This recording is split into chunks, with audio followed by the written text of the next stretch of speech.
Hello, everyone. Good day to all of you. Welcome to our session, which is concerning education to cultivate social responsibility.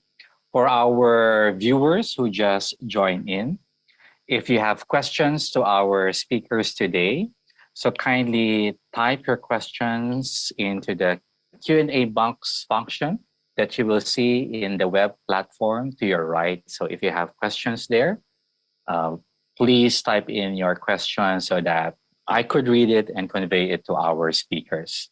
We have three speakers for today. Each of them will be given three topics for today, and each topic will be given 15 minutes per presentation and 5 minutes for Q&A. Okay, to begin with, let us have the first topic, the title of which is Embedding the UN Sustainable Development Goals into Postgraduate Level Business Programs, a case study. Our presenter will be coming from University of College Dublin, Smurfit Graduate School of Business, Ireland. Help me welcome Joe Houghton. Thanks very much, Mark. Okay, good morning, everybody. So I've got 15 minutes to share a case study with you based on a module that I developed for a master's program in project management here at my university in Dublin in Ireland last year. So the idea was to engage a set of full-time postgraduate students, approximately 50 students, with the UN Sustainable Development Goals in a brand new module to the program. So really, you know, why should this be of interest to you if you're listening today? My idea from the presentation is to just give other educators an idea on how I went about this and some of the successes and some of the challenges that came with doing this type of a module. So create a new module as the final taught element of a master's program, expose the students to the UN sustainability goals, which are obviously incredibly important for everybody. And to my amazement, I found that these students who are, you know, highly educated, mostly early 20s students, to a large extent, were pretty much unaware of the UN sustainability goals. So that was a bit of a wake-up call for me as an educator. I've created this model around sustainable project management called the ECCSR model. So I wanted to incorporate that into the module as well. And I do a lot of work now around universal design for learning. So I wanted to also incorporate UDL into the module. So we started with a formative assignment. So this first part of the module involved putting the class into teams and creating a common document. So I used a tool called Canva, which is, you know, quite well known worldwide now. It's a free platform to create, you know, nice looking documents and stuff. So CANVA, Canva. And I created a template in Canva. And then I shared that template online with the class. So everybody had edit access to the Canva document. And once the class had got access to that, and I split the class into teams of 3 or 4 each, I gave each class team one SDG. So 17 SDGs, 17 teams. And I'd set up a holding page for each of the SDGs in the template, and then I gave all the teams 1 week to go off and research their own sustainable development goal. So team 1 got no poverty, team 2 got zero hunger, and so on.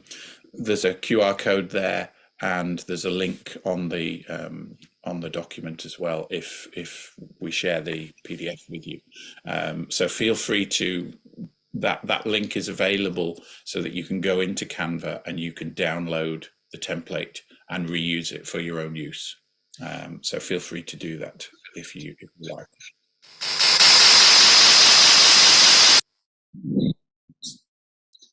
Okay, so I think we've got somebody else on mic. If you could just mute your mic, that would be great.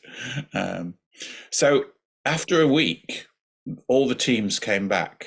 Now, this was not a graded piece, so I was a little kind of concerned. Would they put the work in? Would they take this seriously? But they all did. And what we ended up with was a 106-page, pretty high quality report from all the different teams, where they had gone off and they had researched each of their SDGs. They'd got lots of information about their SDGs, curated links, references, links to videos, links to reports, all this kind of stuff. So what I did then was we set up a Zoom session with the class, and we got each team to present for about 10 minutes what they'd researched. So this is in UDL terms, this is called multiple means of representation, where we're allowing the students to not only create something on paper or in a document, but then also talk about it, or talk about it on video or whatever.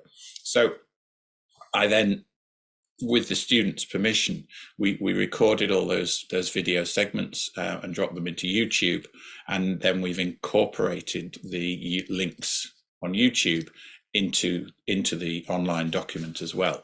So the online document has all the embedded videos of the different teams talking about their research as well. So it's a kind of multimodal document. And again, if you're interested in seeing that particular report, there's a link there on the QR code, and you can go and view that report in Canva. So what did the students get out of this?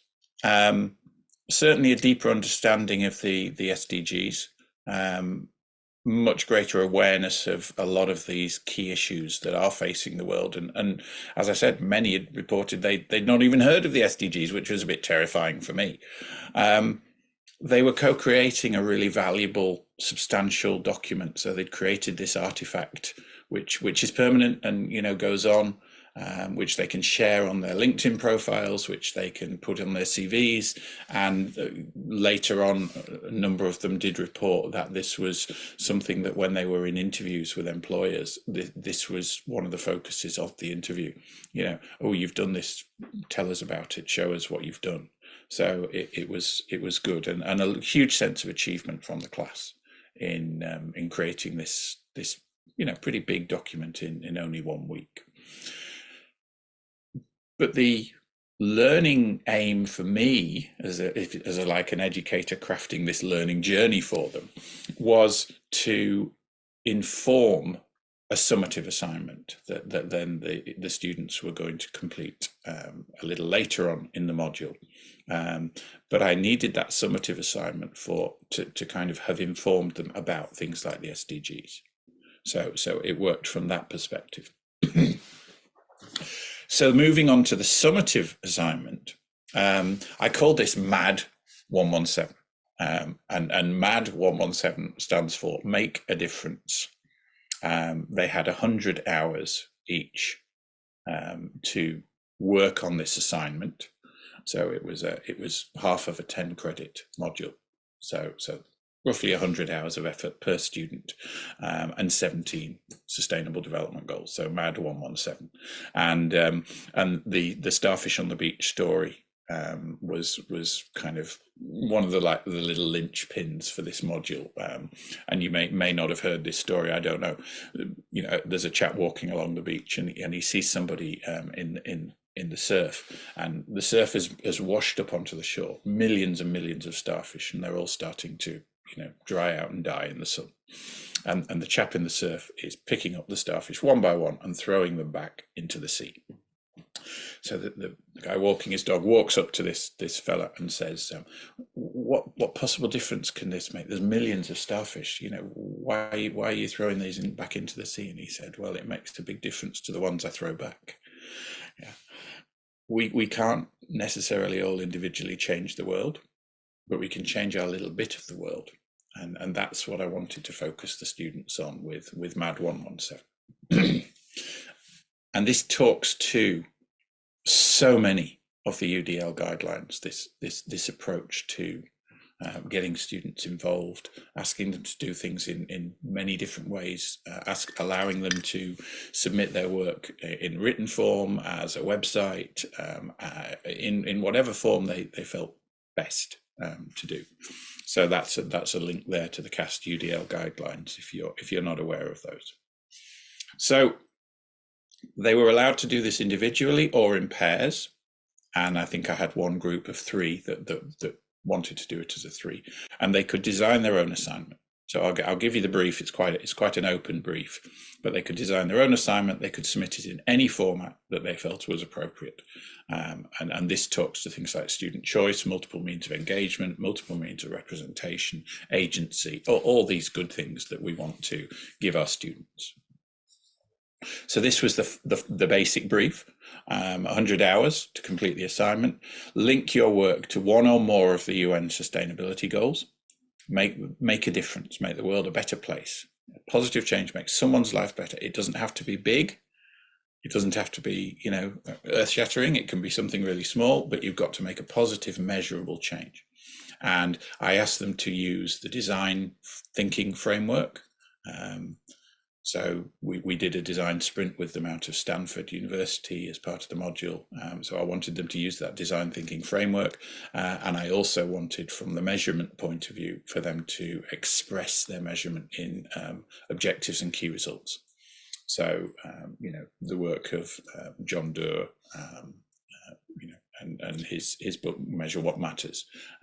So we'd used that in the module as well. So engage the students with the SDGs, get them the linkage of theory with action. I mean, project management is about getting things done. It's about making a real difference. Giving them a sense of urgency and purpose. They had about 3 weeks, 3 or 4 weeks to complete this module. So, it was 25 hours a week of effort over the period of time that they had. And I wanted to inspire them. So you've got the brief and the learning outcomes and stuff there up on the screen, and this is what we ended up with. We ended up with this thing called the MAD 117 report, and it showcases. So I've put in 1 page or 2 pages for each of the submissions, and I've synthesized these from all the different inputs that came in, because they by no means were all of them documents. There were websites, and there were documents of all different kinds. There were videos, everything. But every single submission made a difference. Every single submission improved somebody's life, or improved the community, or the world in general. And again, feel free to go and have a look at that report. It's underneath that QR code. When I was doing the grading, I listed the SDGs. You can see at the top there, the 17 SDGs, and then each of the reports that came in, or the assignments that came in, and I just mapped which SDGs were being impacted by each assignment. And that's the kind of the plot of the data. So it was amazing. I mean, 16 of the 17 SDGs were touched on. The only one that wasn't, which was very surprising to me, was poverty. I thought poverty would have been one that young students would have focused on a little more. I expected it to be education that was focused on a lot, but good health, sustainable cities, these are kind of leaders, and then climate action and consumption were pretty high up, followed by gender equality. So it was interesting to see what a group of young motivated people did see as pressing issues and wanted to become involved in. So there's a few examples here of the assignments. One student had a housekeeper, I think, back in India, who was working with his family, and he was his sister, and the maid's son was struggling with his academics at school. Now this little lad was only 5, but my student arranged a set of online tutoring sessions with this little chap, and his grades improved at school. He got a grade A in his school exam, and he came in the top 5% of his class. So, I mean, that's a beautiful example of just a little change, but a very positive change. My student has impacted this child's life and has helped his trajectory up and stuff. And another pair did a beach clean in County Kerry in Ireland. And as you can see, they collected 42 kilograms of litter from the beach. You know, and again, that's a significant thing. So we've got a summary of the different submissions here. Another student, obviously from an engineering background, did some experiments where how do you improve the charging efficiency of an EV, an electrical vehicle? And apparently, if you turn the engine on for 10 minutes first and kind of warm everything up, that significantly increases the charging efficiency of your EV. Now, if we all knew that, that would save a lot of power. And it would mean that we're more efficient in our use of energy. Sustainable accessibility improvements to a chain of cafes. So one of my students co-owns, their family own a chain of cafes. So all these things are wonderful. So this takes us just to finish on, tips for educators. So engage your students with causes that matter, give them choice and agency, because that significantly raises interest levels.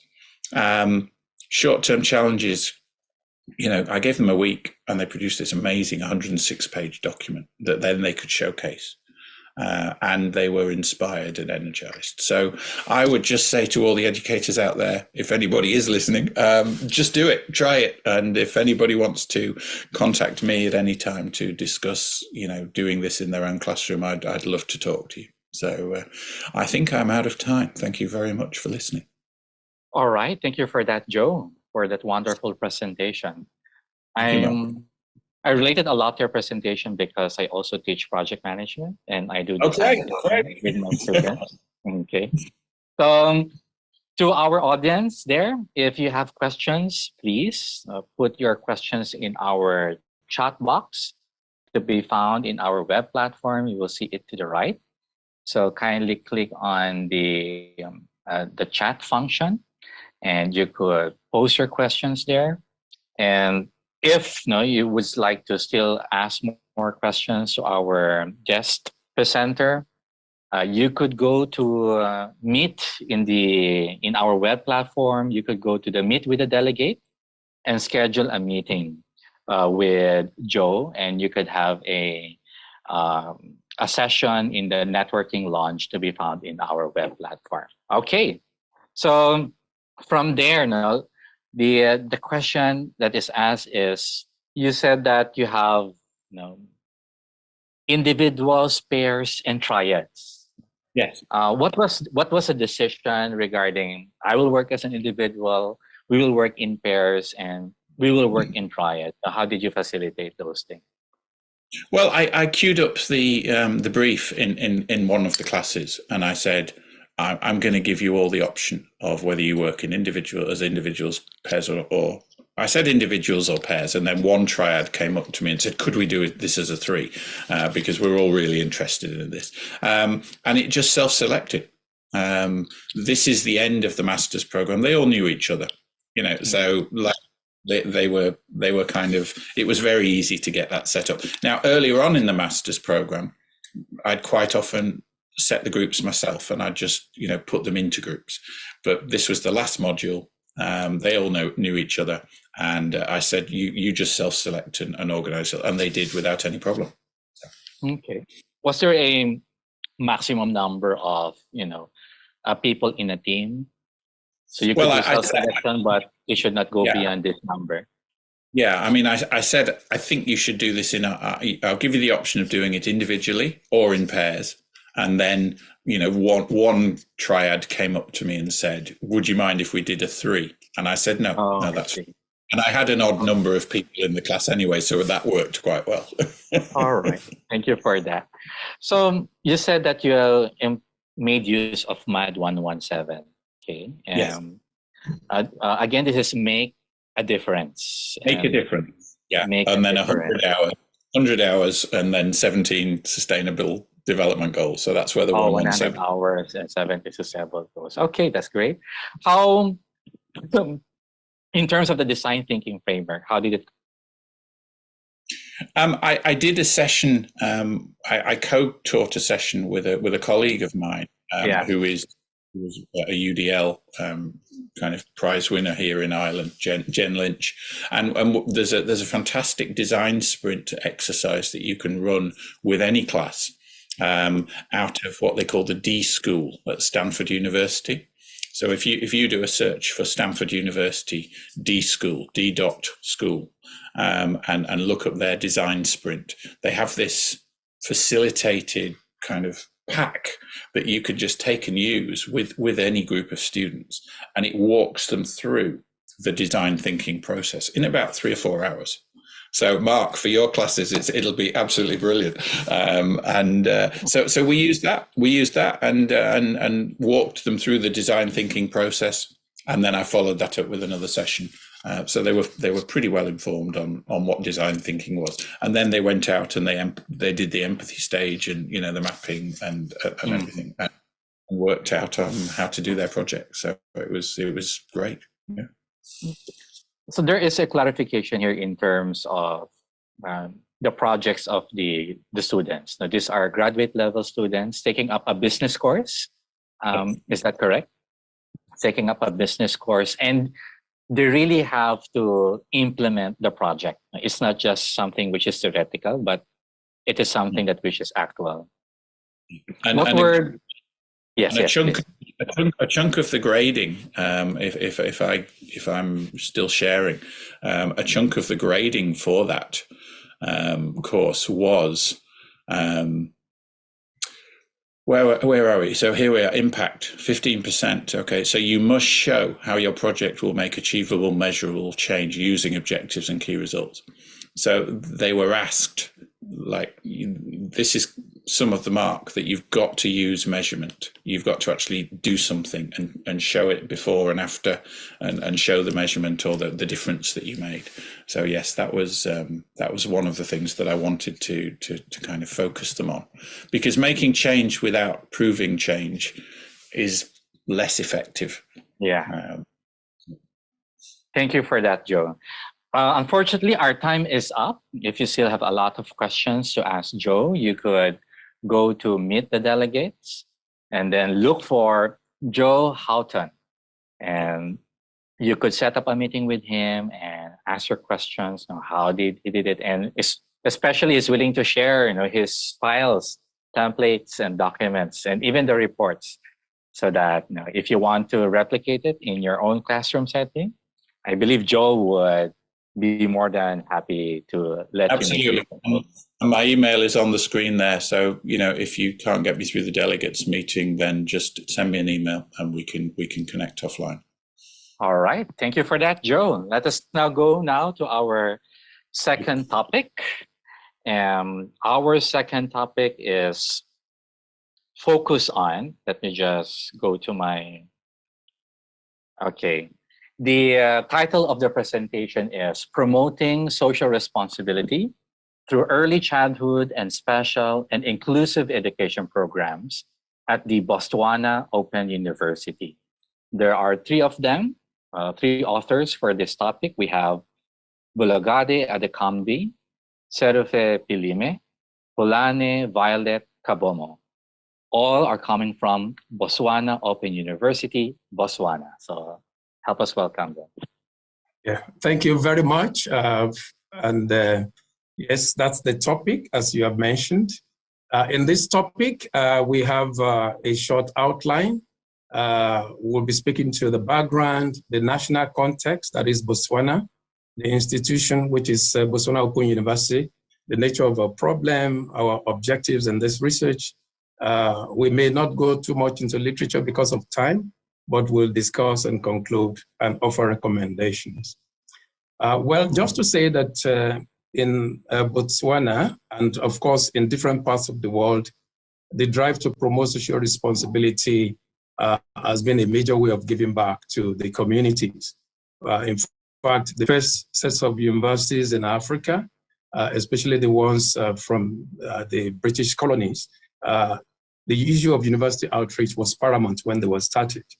They created outreach arms that served as windows on their walls. And the departments of adult education came as a result of that. Even distance education institutions also emerged. And Botswana Open University has a history that is similar to that.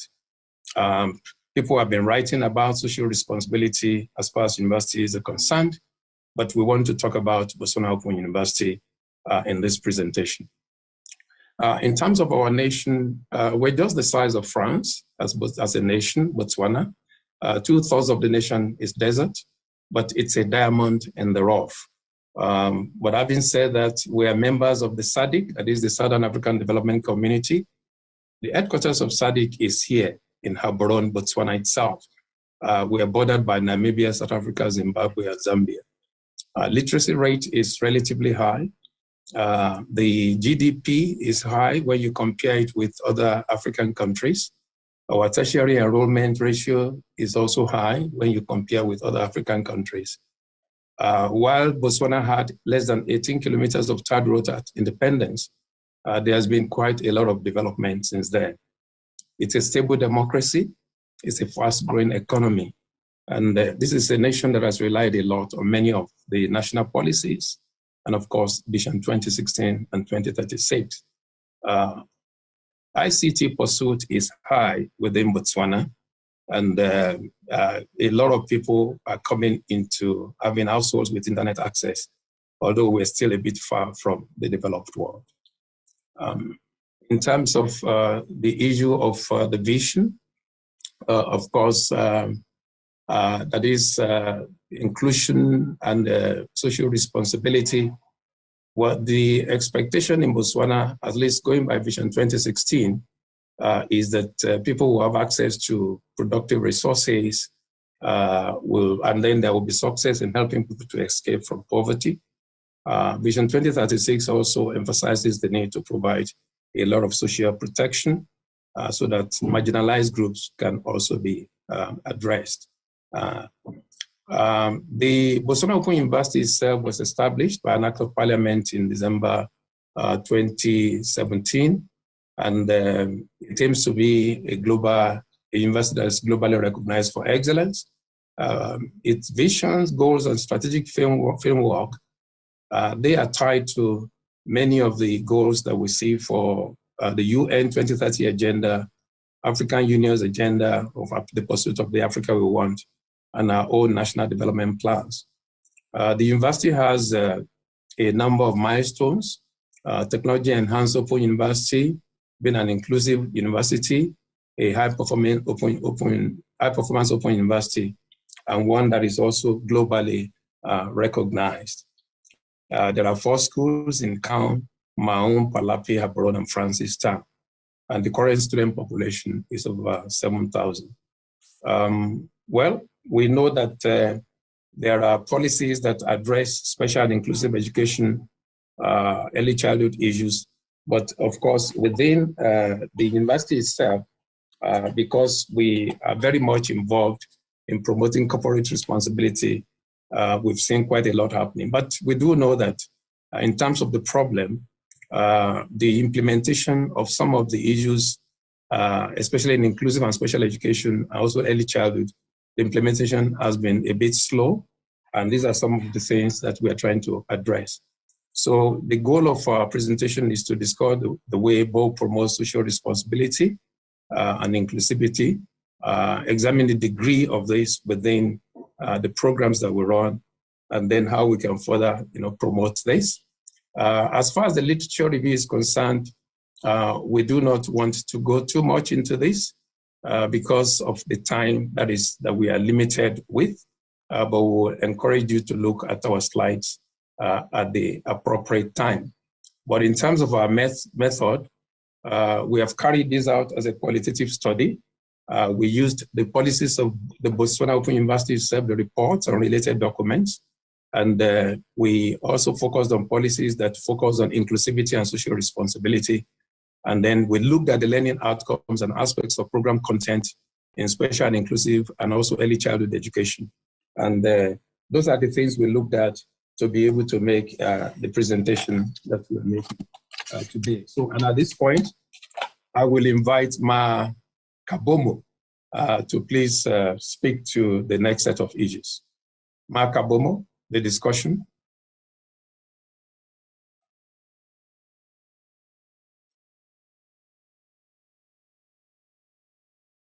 Okay.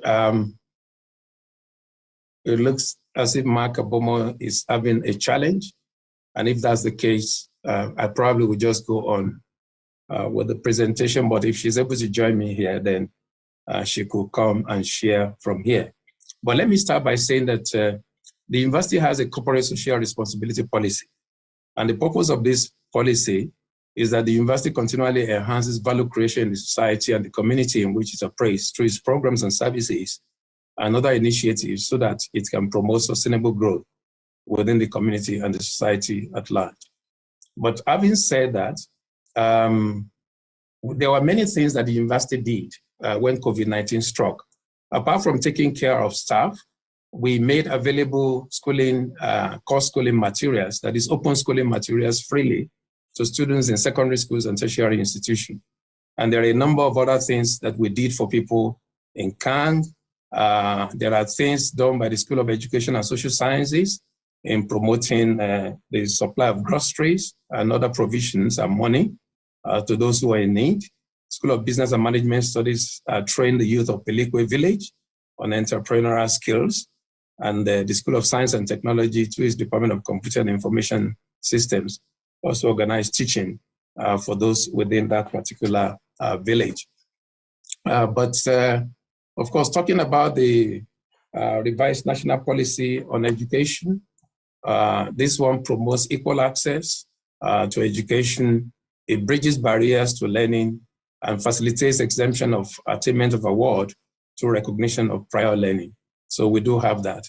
Of course, we do have a lot of other policies within the university that one way or the other promote social responsibility, including staff development policy, internalization policy, our partnership policy, the student representative policy, and the likes.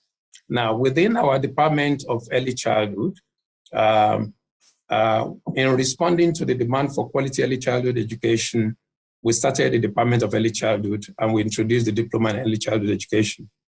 We had the first intake in 2010 with 300 students, but I think the number has increased to about 1,300 over the years, especially in the Diploma in Early Childhood Education program. And of course, in line with the issue of social responsibility, we designed a curriculum that will be able to meet the need of students. And and it's in line with some of the things that we have in literature. If you look at table 2, you will see some of the learning outcomes on our early childhood programs and how we use that to demonstrate, for instance, some of the learning outcomes say we're supposed to demonstrate knowledge and understanding of intercultural communication and use different techniques to effectively communicate. And of course, we have various forms of content in that area, which have tended to promote inclusivity and social responsibility. We are also trying to demonstrate understanding of ways in which teachers can work. And by this, we are helping them through the content, referring children to appropriate services, building and maintaining rapport with families, and then learning from families, communicating with parents, informal communication techniques and the likes. When we do that, we promote social responsibility. In the learning outcome, evaluating the different learning styles used for children, again, we have content areas, ways in which children learn, learners will learn through various systems. And when we do this in our program, again, we're trying to promote inclusivity. Now, having said that, we moved on to establish the Special and Inclusive Education Department and Program. We have a Bachelor of Education program, which was aimed at ensuring that we are able to provide, teaching and learning for those students who will now go out to train those in the area of special and inclusive education.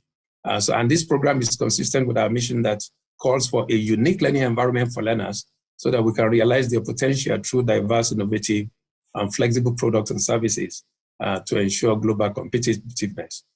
We have specialized training for teachers of learners with individual differences. And then issues of gender, socioeconomic factors, and the like. These are things that we also explore in our National Development Plan, and which our programs tend to promote. So in the learning outcomes for our bachelor's program in the special and inclusive education, we, for example, say they must demonstrate knowledge and skills relevant to special and inclusive education. And when they do that, the kind of content we give them, for example, part of the content is Introduction to Inclusive Education, where we promote social responsibility and inclusion. And the learning outcome develops special and inclusive education programs in Botswana at local levels for implementation. Again, we also have children with special needs and society as content. We promote inclusive and social responsibility there.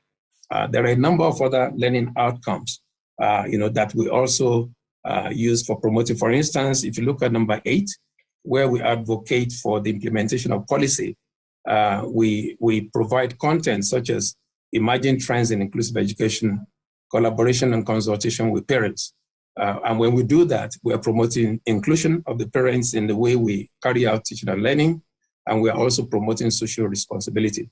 If you look at number 7, we say use relevant assistive technological devices in special and inclusive education settings as support for teaching and the children with special needs, use of IT mediated learning. And what do we do in terms of content? We have content such as instructional methods for children with disabilities, and then including those with hearing impairment, visual impairment, and physical disabilities. And so we promote inclusion there. And we expect our teachers to be aware of the existence of this assistive technology and how it can be used to make education accessible. We do a number of other things, as you will see from that particular table. But having said all that, in conclusion, our university promotes inclusivity and social responsibility through our policies and programs. In early childhood, we make the linkage between the learning outcomes and the content of the instruction to reflect a yearning for the promotion of inclusivity and social responsibility. In special and inclusive education, we also observe the same through the program goals that we have, through the learning outcomes, and of course, the content of instruction. And so these two programs, among others, help to close the gaps identified by the Botswana educational policies. And of course, beyond that, if you recall some of the things we had shared earlier, in terms of the various areas where the university has created policies for social responsibility promotion, we do all those things too. And at this point, I would like to stop speaking, and then we can take comments and questions. Thank you very much. All right, thank you very much, Adekanmbi, for your presentation. Again, for our audience, if you have questions to our speaker for promoting social responsibility for early childhood and special and inclusive education programs, you could chat or you could type your questions in our chat box to be found at the right side of our web platform. And if you want to further have a discussion with Adekanmbi and his team, you could go to meet our delegates in the web platform, and you could directly communicate with him and set up a meeting in our networking lounge. Okay, so checking for questions here. Now, regarding the topic, it's a Botswana Open University. And the question here is, when we talk about Open University, is it all about distance learning or online learning of the students? Okay, no, thank you very much. Yes, the Botswana Open University is a dedicated open university within the nation of Botswana. We do have a number of other public universities, but they are not dedicated open universities. So this is a university that promotes distance learning, but it also promotes open schooling, in a sense. So you're right when you say, are we into distance learning? Yes, we are very much into distance learning. Before COVID, we were using blended learning because we will have some of our students in faraway places. We organize tutorial sessions for them. We send them materials and course modules, and we will, share with them, through our platforms, using, video conferencing facilities, but also meeting with them in specific rooms and centers where our tutors will meet with them, and then we'll flag that in other places.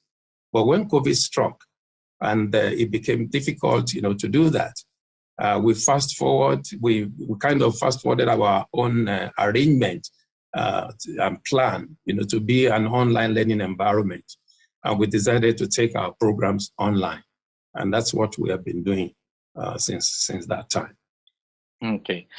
Thank you very much for that response. And another question here is, your presentation is about trying to see if the said program, early childhood and special and inclusive education, if it is promoting social responsibility. Okay. Could you kindly clarify what would be the meaning of social responsibility in the context of this education program? What are expected of students to do and perform?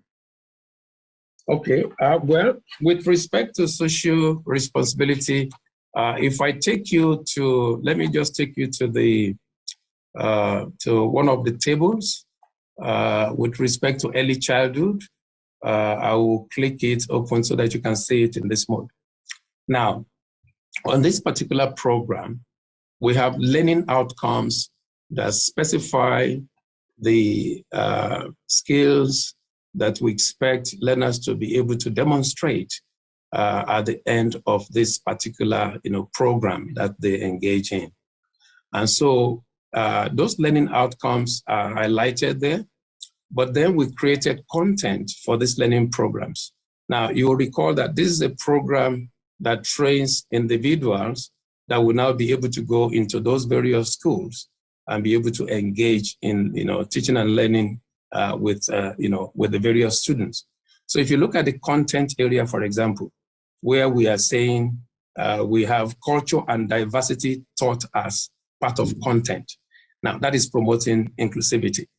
But when we build and maintain rapport with families, when we learn from families communicating with parents, informal communication techniques, formal communication techniques and the likes, there's a sense in which we are trying to ensure that parents are part of the learning process, for these learners. And so there's a sense in which social responsibility is promoted. If you look at also the one to do with negotiation and conflict, or the strategic model for negotiations, the aim is also to say that in society, there will be challenges for which there are expectations in terms of, for us to be able to negotiate and to be able to address conflict and provide solutions to them. And so this, in our view, is a way of promoting, social responsibility. So I believe those are things which we try to do. Even when we take students through, they are being familiar with intercultural business communication and the likes, we're saying that there should be room, for people to be able to relate to others who are from different cultures and the likes. And so we take them through the different techniques that they can use, for that purpose. Yeah. So that's what I would say. Yeah. But of course, if you go back to, okay. Yeah. Thank you. Yeah. Thank you for clarifying that, Adekanmbi. So our question answer portion is already over. Again, if you wish to establish contacts and communication with the team of Adekanmbi, please, you could go to the meet the delegates and contact and establish a meeting with him. You could do this in our networking lounge or via email. Okay. All right. Thank you. Yeah. Thank you very much. And bye-bye. Yeah. Okay. All right. So let us now go to our third topic. And our third topic for today is the title of which is Digital Society and Global Citizenship, Innovative Joint Master Education in the Aurora European Universities Network. Our presenters would be Anna Bon, Jaap Gordijn, and Hans Akkermans from the, pardon me if I'm not able to pronounce this correctly, Vrije Universiteit Amsterdam, the Netherlands.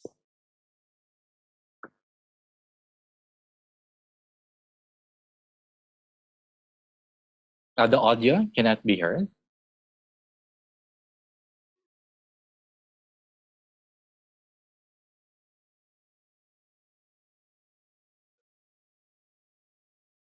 Kindly check the audio. Turn on the mic. Yeah. Okay. Yeah. Yes. Okay. Thank you. All right.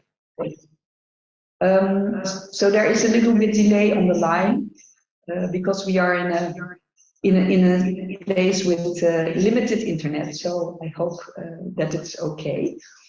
So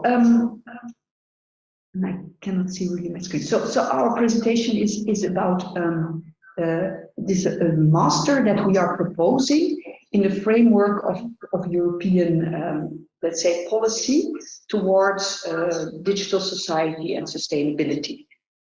So, and I cannot change also my slide. Oh, yes, sorry. Let me go to my next slide.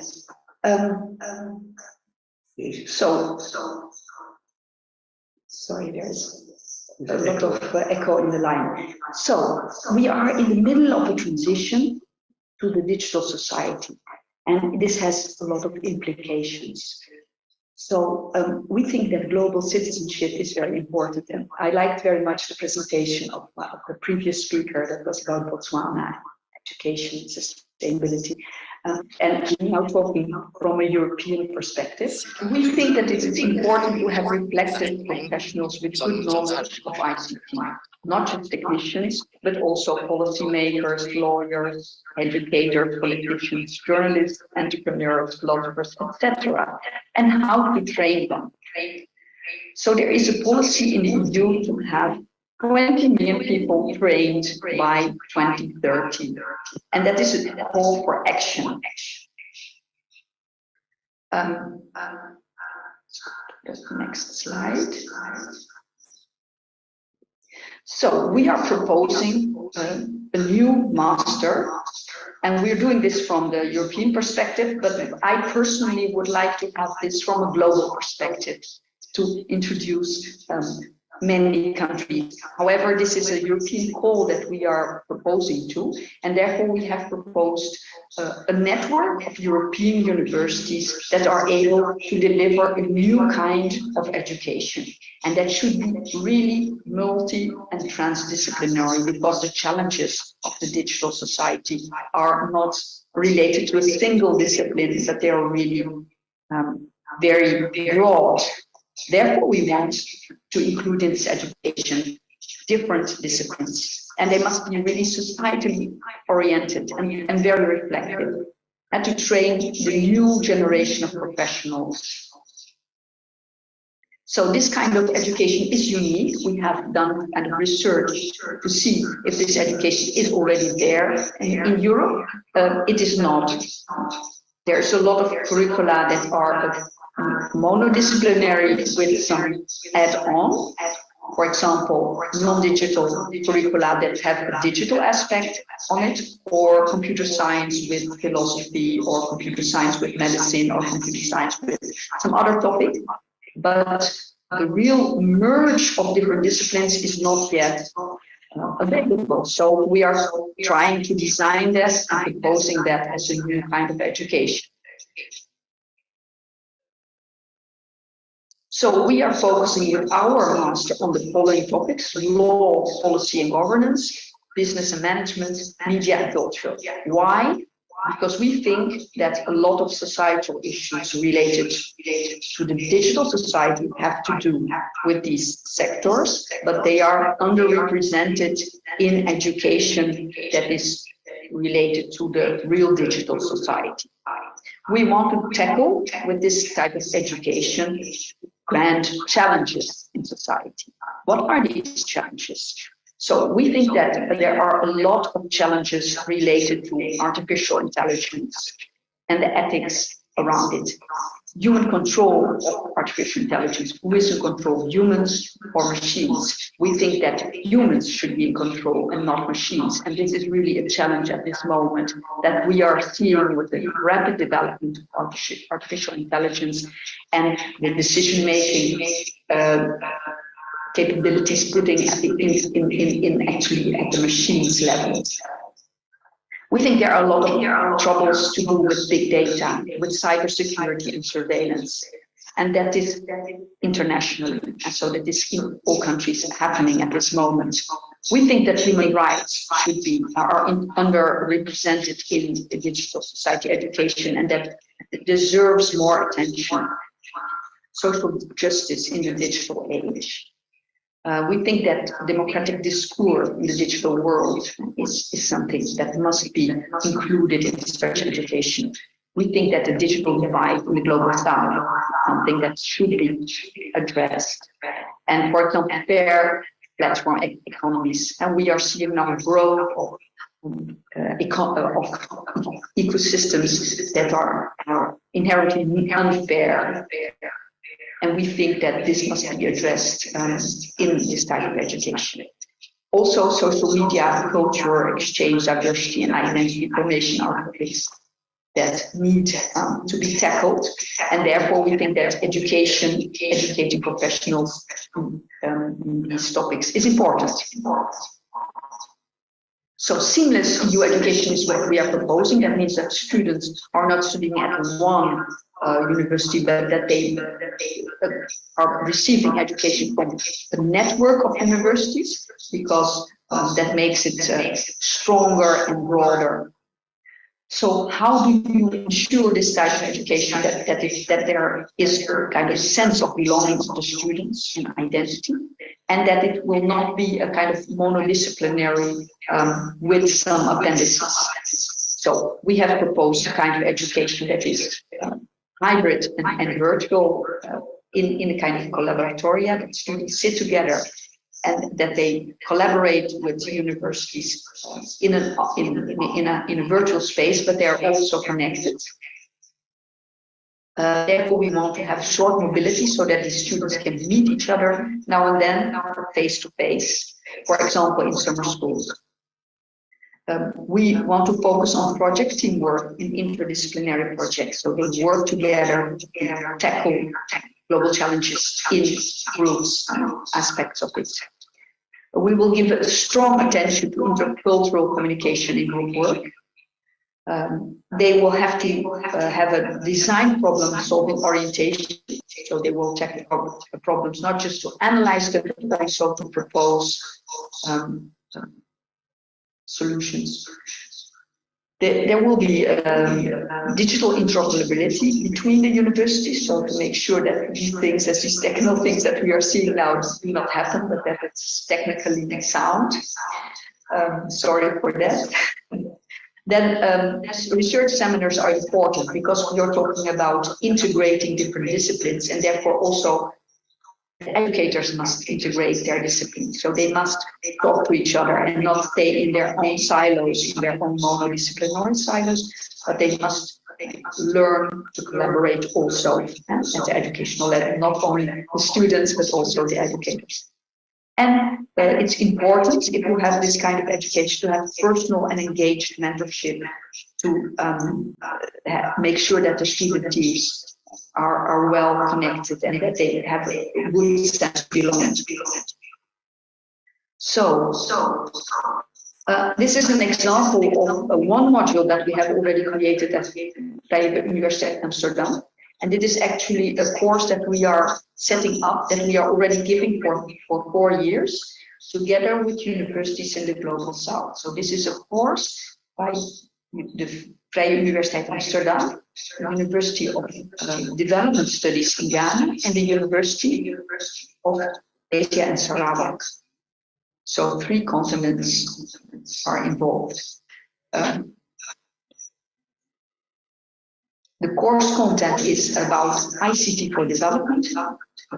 We are addressing the challenges of the digital divide, because at this moment, about 40% of the world's population is not yet connected to the global digital society. That is raising inequalities. And they have to be not only with connection to the internet. We think that is a very simplistic way of looking at the digital divide, but we think about content, language, relevance of content, of data privacy, costs, etc. So there are many challenges.